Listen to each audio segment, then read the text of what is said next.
ಆದಿಚುಂಚನಗಿರಿ ಮಠದ ಆಸ್ತಿಗೆ ಅಧಿಕಾರಿಗಳು ಅದನ್ನು ಕಬಳಿಸೋದಕ್ಕೆ ಯತ್ನವನ್ನ ಮಾಡಿದ್ದಾರೆ ಅನ್ನುವಂಥ ಸತ್ಯಾಂಶಗಳು ಇದೀಗ ಹೊರಗಡೆ ಬರ್ತಾ ಇದೆ. ನೈಋತ್ಯ ವಿಭಾಗದ ಡಿಸಿಪಿ ಅನಿತಾ ಹುದ್ದಣ್ಣನವರ್ ಈ ವಿಚಾರಕ್ಕೆ ಸಂಬಂಧಪಟ್ಟಂತೆ ಪ್ರತಿಕ್ರಿಯೆಯನ್ನು ನೀಡಿದ್ದಾರೆ. ನಕಲಿ ದಾಖಲೆಗಳನ್ನು ಸೃಷ್ಟಿಸಿ ಭೂಮಿ ಕಬಳಿಕೆಗೆ ಯತ್ನಿಸಿದ್ದಾರಂತೆ ಇವರೆಲ್ಲರೂ ಕೂಡ.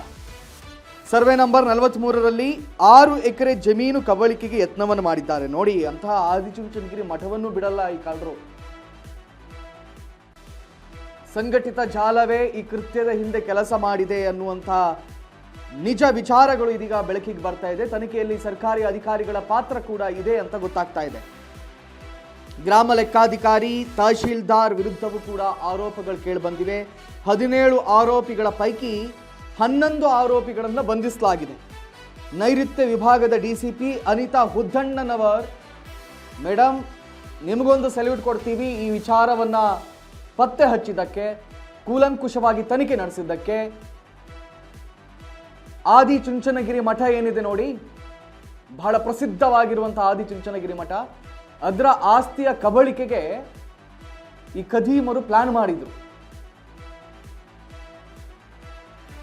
6 ಎಕರೆ ಅಂದರೆ ಸರ್ವೆ ನಂಬರ್ 43ರಲ್ಲಿರುವಂತಹ 6 ಎಕರೆ ಜಮೀನನ್ನ ಇವರು ಲಪ್ಟಾಯಿಸುವಂತ ಕೆಲಸಕ್ಕೆ ಮುಂದಾಗಿದ್ರು. ಇದನ್ನ ತನಿಖೆ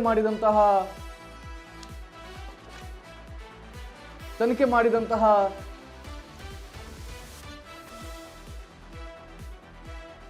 ಪೊಲೀಸ್ ಅಧಿಕಾರಿ ಡಿಸಿಪಿ ಅನಿತಾ ಹುದ್ದಣ್ಣನವರ್ ಇದರಲ್ಲಿ ಏನೇನು ಆಗಿದೆ ಅನ್ನೋದನ್ನ ಎಳೆ ಎಳೆಯಾಗಿ ಬಿಚ್ಚಿಡ್ತಾ ಇದ್ದಾರೆ.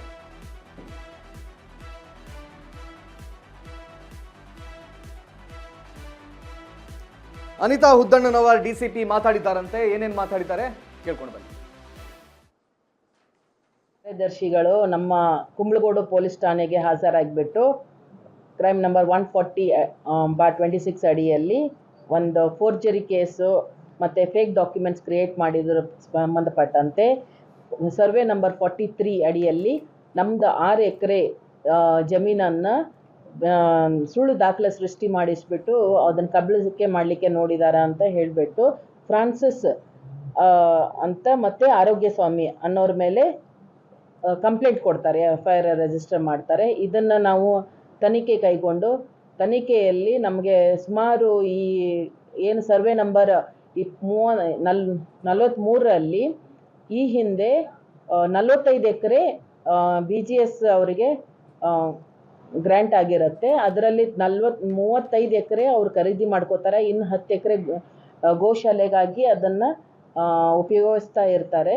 ಈ ಒಂದು ಜಮೀನಲ್ಲಿ 6 ಎಕರೆ ಸುಳ್ಳು ದಾಖಲಾತಿ ಸೃಷ್ಟಿಸಿಕೊಂಡ್ಬಿಟ್ಟು ಇವನು ಫ್ರಾನ್ಸಿಸ್ ಅನ್ನೋನು, ಅವನ ಜೊತೆ ಆರೋಗ್ಯ ಸ್ವಾಮಿ ಅಂತ 2ನೇ ಆರೋಪಿ, ಈ ಮುಂದೆ ನರೇಶ್ ಗೌಡ ಅಂತ, ಶ್ರೀನಿವಾಸ್ ಬಿನ್ ಗೋವಿಂದಪ್ಪ ಅಂತ, ಮತ್ತು ನರೇಂದ್ರ ಕುಮಾರ್ ಅಂತ, ಇವರು ಎಲ್ಲ ಬ್ರೋಕರ್ಸು ಮತ್ತು ಇದೇ ಥರ ಸುಳ್ಳು ದಾಖಲಾತಿಯನ್ನು ಸೃಷ್ಟಿ ಮಾಡ್ಕೊಂಡ್ಬಿಟ್ಟು ಬೇರೆಯವರ ಜಮೀನನ್ನು ಕಬಳಿಕೆ ಮಾಡ್ಕೊಳ್ಳಿಕ್ಕೆ ಒಂದು ತಂಡ ಅಂತಲೇ ಹೇಳ್ಬೋದು. ಅವ್ರ ಮೇಲೆ ಈ ಕಂಪ್ಲೇಂಟ್ ಬಂದ ಮೇಲೆ ತನಿಖೆ ತೊಗೊಂಡ್ಬಿಟ್ಟು ಇವ್ರನ್ನೆಲ್ಲ ಅರೆಸ್ಟ್ 1ನೇ ಹಂತದಲ್ಲಿ ನಾವು ತಗೋತೀವಿ.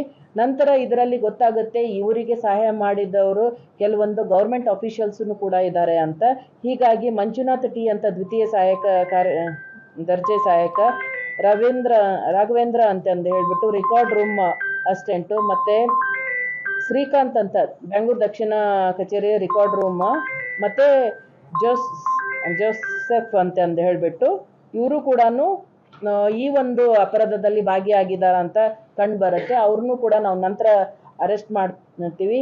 ಹಾಗೆ ನಾವು ಇದರಲ್ಲಿ ಇನ್ನೂ ಡೆಪ್ತಾಗಿ ಇನ್ವೆಸ್ಟಿಗೇಷನ್ ತಗೊಂಡು ಹೋಗಿದಾಗ ನಮಗೆ ಇನ್ನೂ ಸುಮಾರು ಜನದ ಹೆಸರು ಬರುತ್ತೆ. ಅದರಲ್ಲಿ ಮುಖ್ಯವಾಗಿ ನಮಗೆ ಅರುಣ್ ಕುಮಾರ್ ಅಂತ, ಇವನು ವಿಲೇಜ್ ಅಕೌಂಟೆಂಟು, ಬೆಂಗಳೂರು ದಕ್ಷಿಣ ತಾಲೂಕು. ಆದಿಚುಂಚನಗಿರಿ ಕಾರ್ಯದರ್ಶಿಗಳು ನಮ್ಮ ಕುಂಬಳಗೋಡು ಪೊಲೀಸ್ ಠಾಣೆಗೆ ಹಾಜರಾಗಿಬಿಟ್ಟು ಕ್ರೈಮ್ ನಂಬರ್ 140/26 ಅಡಿಯಲ್ಲಿ ಒಂದು ಫೋರ್ಜರಿ ಕೇಸು ಮತ್ತು ಫೇಕ್ ಡಾಕ್ಯುಮೆಂಟ್ಸ್ ಕ್ರಿಯೇಟ್ ಮಾಡಿದ್ರ ಸಂಬಂಧಪಟ್ಟಂತೆ ಸರ್ವೆ ನಂಬರ್ 43 ಅಡಿಯಲ್ಲಿ ನಮ್ಮದು 6 ಎಕರೆ ಜಮೀನನ್ನು ಸುಳ್ಳು ದಾಖಲೆ ಸೃಷ್ಟಿ ಮಾಡಿಸ್ಬಿಟ್ಟು ಅದನ್ನು ಕಬಳಿಕೆ ಮಾಡಲಿಕ್ಕೆ ನೋಡಿದ್ದಾರೆ ಅಂತ ಹೇಳಿಬಿಟ್ಟು ಫ್ರಾನ್ಸಿಸ್ ಅಂತ ಮತ್ತು ಆರೋಗ್ಯ ಸ್ವಾಮಿ ಅನ್ನೋರ ಮೇಲೆ ಕಂಪ್ಲೇಂಟ್ ಕೊಡ್ತಾರೆ, FIR ರಿಜಿಸ್ಟರ್ ಮಾಡಿ. ಇನ್ನು ಇದೇ ವಿಚಾರಕ್ಕೆ ಸಂಬಂಧಪಟ್ಟಂತೆ ನಮ್ಮ ಪ್ರತಿನಿಧಿ ನಿಸರ್ಗ ನನ್ನ ಜೊತೆ ದೂರವಾಣಿ ಸಂಪರ್ಕದಲ್ಲಿದ್ದಾರೆ. ನಿಸರ್ಗ, ಆದಿಚುಂಚನಗಿರಿ ಮಠ ಅಂತ ಹೇಳಿದ್ರೆ ಬಹಳ ಸುಪ್ರಸಿದ್ಧ ಪಡೆದಿರ್ತಕ್ಕಂಥ ಮಠ ಅದು.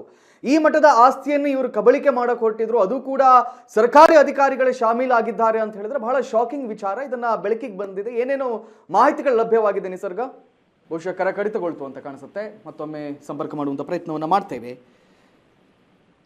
ಆದಿಚುಂಚನಗಿರಿ ಮಠದ ಆಸ್ತಿ ಕಬಳಿಕೆಗೆ ಯತ್ನವನ್ನ ಮಾಡಲಾಗಿದೆ. ನೈಋತ್ಯ ವಿಭಾಗದ DCP ಅನಿತಾ ಹುದ್ದಣ್ಣನವರ್ ಈ ವಿಚಾರಕ್ಕೆ ಸಂಬಂಧಪಟ್ಟಂತೆ ಪ್ರತಿಕ್ರಿಯೆಯನ್ನು ನೀಡಿದ್ದಾರೆ. ನಕಲಿ ದಾಖಲೆಯನ್ನು ಸೃಷ್ಟಿಸಿ ಈ ಭೂಮಿ ಕಬಳಿಕೆಗೆ ಯತ್ನಿಸಿದ್ದಾರಂತೆ. ಸರ್ವೆ ನಂಬರ್ 43ರಲ್ಲಿ 6 ಎಕರೆ ಜಮೀನನ್ನ ಕಬಳಿಕೆಗೆ ಯತ್ನವನ್ನ ಮಾಡಲಾಗಿದೆ. ಸಂಘಟಿತ ಜಾಲವೇ ಈ ಕೃತ್ಯದ ಹಿಂದೆ ಕೆಲಸ ಮಾಡಿದೆ. ತನಿಖೆಯಲ್ಲಿ ಸರ್ಕಾರಿ ಅಧಿಕಾರಿಗಳ ಪಾತ್ರ ಕೂಡ ಬೆಳಕಿಗೆ ಬಂದಿದೆ. ಎಸ್, ನಿಸರ್ಗ ನನ್ನ ಜೊತೆ ಮತ್ತೊಮ್ಮೆ ಸಂಪರ್ಕಕ್ಕೆ ಬಂದಿದ್ದಾರೆ. ನಿಸರ್ಗ, ಏನೇನು ಅಪ್ಡೇಟ್ಸ್ಗಳು ಲಭ್ಯವಾಗ್ತಾ ಇದೆ ಈ ವಿಚಾರಕ್ಕೆ ಸಂಬಂಧಪಟ್ಟಂತೆ? ಬೆಂಗಳೂರಿನಲ್ಲಿ ಆದಿಚುಂಚನಗಿರಿ ಮಠದ ಆಸ್ತಿಯ ನಕಲಿ ದಾಖಲನ್ನ ಸೃಷ್ಟಿಸಿ ವಂಚನೆ ಮಾಡಿರುವಂತಹ ಆರೋಪದ ಮೇಲೆ 11 ಜನ ಆರೋಪಿಗಳನ್ನ ಸದ್ಯ ಪೊಲೀಸರು ಬಂಧಿಸಿರುವಂತದ್ದು. ಏನು ಈ ವಂಚನೆಯ ಪ್ರಕರಣದಲ್ಲಿ 11 ಜನರ ಪೈಕಿ 6 ಜನ ಏನಿದ್ದಾರೆ ಅವರು ಗವರ್ನಮೆಂಟ್ ಅಧಿಕಾರಿಗಳಾಗಿರ್ತಾರೆ. ಅಂದ್ರೆ ಸರ್ಕಾರಿ ಅಧಿಕಾರಿಗಳನ್ನ ಸೇರಿ 11 ಜನರನ್ನ ಈಗ ಬಂಧನಕ್ಕೆ ಒಳಪಡಿಸಿರುವಂತದ್ದು. ಆರೋಗ್ಯ ಸ್ವಾಮಿ ಆಗಿರ್ಬೋದು, ಫ್ರಾನ್ಸಿಸ್ ಅನ್ನುವಂಥದ್ದು, ಶ್ರೀನಿವಾಸ್, ನರೇಂದ್ರ ಬಂಧಿತ ವ್ಯಕ್ತಿಗಳಾಗಿದ್ದು, ಬೇಗೂರು ವಿಲೇಜ್ ಅಕೌಂಟೆಂಟ್ ಆದಂತಹ ಶಿವಪ್ರಸಾದ್, ರೆವೆನ್ಯೂ ಇನ್ಸ್ಪೆಕ್ಟರ್ ಆದಂತಹ ಕಿರಣ್, ಡೆಪ್ಯೂಟಿ ತಹಸೀಲ್ದಾರ್ ಅಂತ ದೀಪಕ್, ಕೆಂಗೇರಿ ವಿಲೇಜ್ ಅಕೌಂಟೆಂಟ್ ಆದ ಸತೀಶ್ ಕುಮಾರ್, ಹೀಗೆ 11 ಮಂದಿ ಏನು ಆರೋಪಿಗಳನ್ನ ಈ ವಿಚಾರಕ್ಕೆ ಸಂಬಂಧಪಟ್ಟಂತೆ ಕೆಂಗೇರಿ ಪೊಲೀಸರು ಏನು ಪ್ರಕರಣವನ್ನ ದಾಖಲಿಸಿಕೊಂಡು ಅವರಿಗೆ ಏನು ಬಂಧನಕ್ಕೆ ಒಳಪಡಿಸುವಂಥದ್ದು. ಒಟ್ಟು 120 ಕೋಟಿ ಮೌಲ್ಯದ 6 ಎಕರೆ ಜಮೀನನ್ನ ಕಬಳಿಸಿಕೊಂಡು ಆರೋಪಿಗಳು ಏನು ಅದನ್ನ ನಕಲಿ ದಾಖಲನ್ನ ಸೃಷ್ಟಿಸಿ ಅದು ಮಾರಲಿಕ್ಕೆ ಅಂತ ಹೋಗುವಂತಹ ಸಂದರ್ಭದಲ್ಲಿ ಈಗ ಈ ಜಾಲಕ್ಕೆ ಅವರು ಕೆಂಗೇರಿ ಪೊಲೀಸರು ಬ್ರೇಕ್ ಆಗಿರುವಂತದ್ದು. ಸುಮಾರು 30 ವರ್ಷಗಳ ಹಿಂದಿನಿಂದಲೂ ಏನು ಆದಿಚುಂಚನಗಿರಿ ಮಠಕ್ಕೆ ಭಕ್ತಾದಿಗಳು ಸಾಕಷ್ಟು ಜಮೀನನ್ನ ಏನು ಕಾಣಿಕೆ ರೂಪದಲ್ಲಿ ಕೊಡ್ತಾನೆ ಇದ್ರು. ಏನ್ ದೇವರ ಮೇಲೆ ಭಕ್ತಿಯ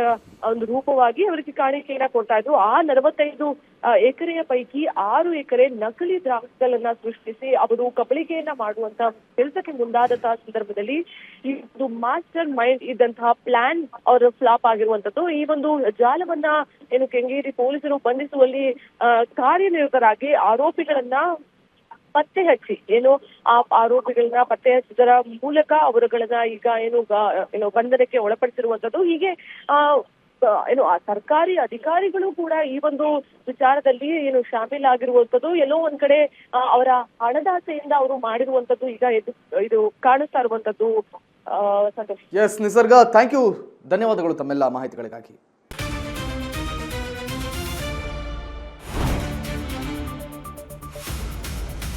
ಸಂಪೂರ್ಣ ನ್ಯೂಸ್ 24x7 ಇದು ನೊಂದವರ ಧ್ವನಿ.